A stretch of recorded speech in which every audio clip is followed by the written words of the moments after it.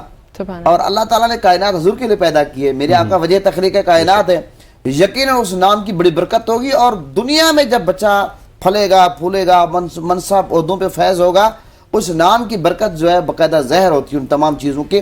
اور اگر کوئی بندہ غلط نام رکھ دیتا ہے اس کو چینج کرنا چاہیے. حدیث میں ملتا ہے کہ آقا علیہ السلام نے ایسے نام چینج کروائے، یعنی کہ حضرت عمر فاروق رضی اللہ عنہ کی بیٹی کا نام کہتا ہے آسیہ. آسیہ کا معنی کیا؟ گناہگار. آقا علیہ السلام نے چینج کروایا، فرمایا جمیلہ رکھو. اور جمیلہ کا معنی کیا ہے؟ خوبصورت. اسی طرح ایک ثابت ہے جن کا نام تھا شہاب. اب شہاب کا معنی انگارہ. اچھا انگارے جو ہوتے ہیں یہ، اب دیکھا آگ کتنا خطرناک نام ہے.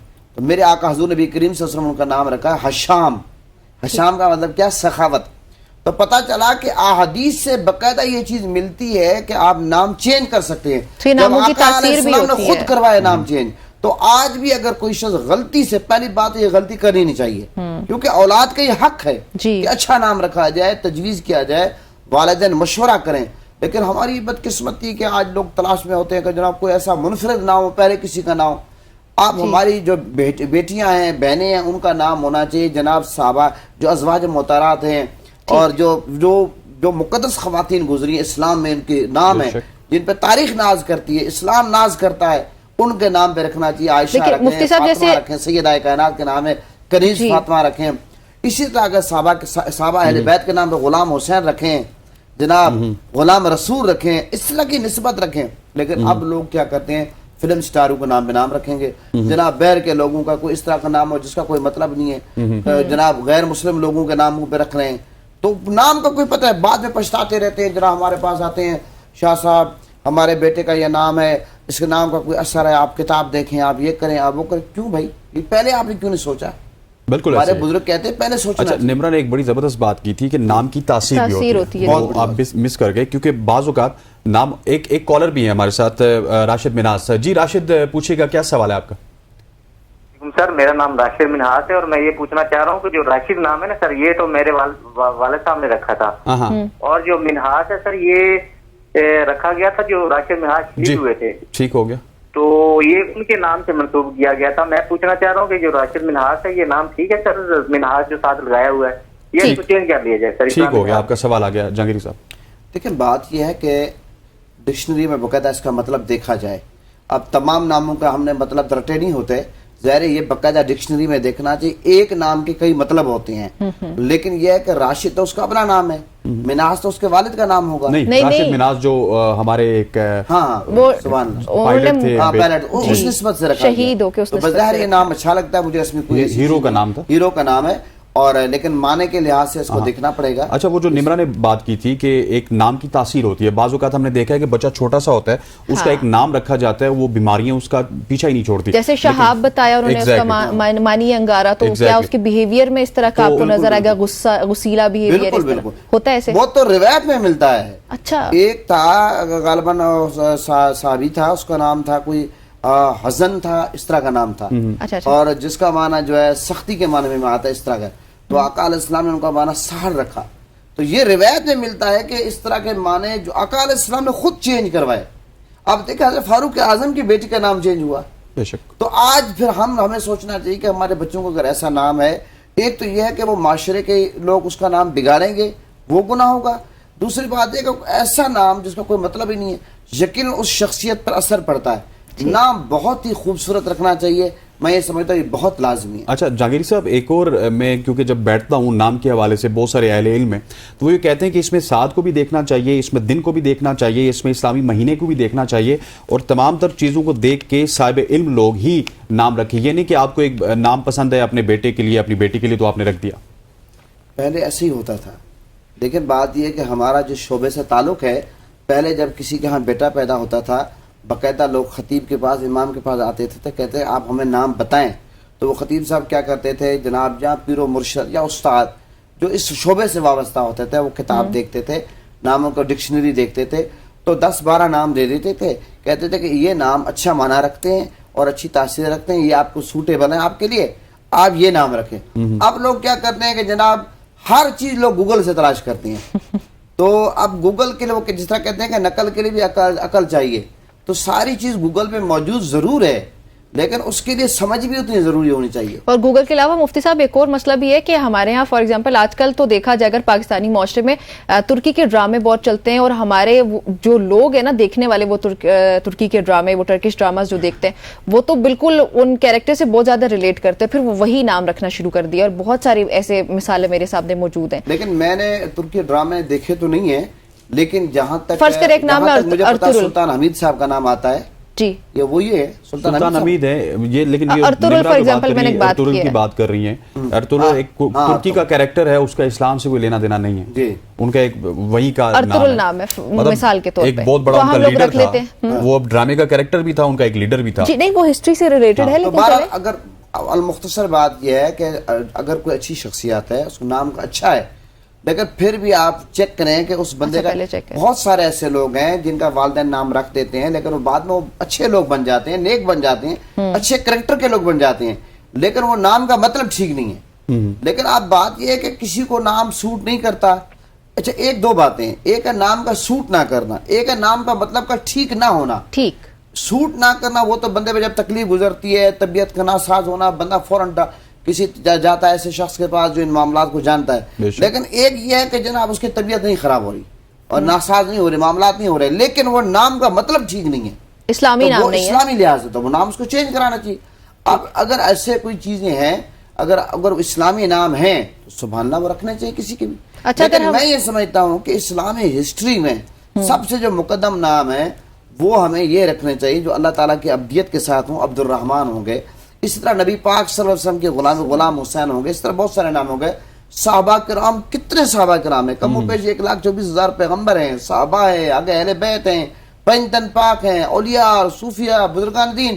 یہ آپ اگر ان کو سب کو جمع کریں ناموں کو، یہ نام جو ہے لاکھوں کروڑوں تک جاتے ہیں. تو پھر ہمیں کیا ضرورت ہے ہم اس طرح کے نام رکھیں جس سے مزید شکوک و شبہات پیدا ہوں. ہمیں اسلامی ناموں پہ فوکس کرنا چاہیے.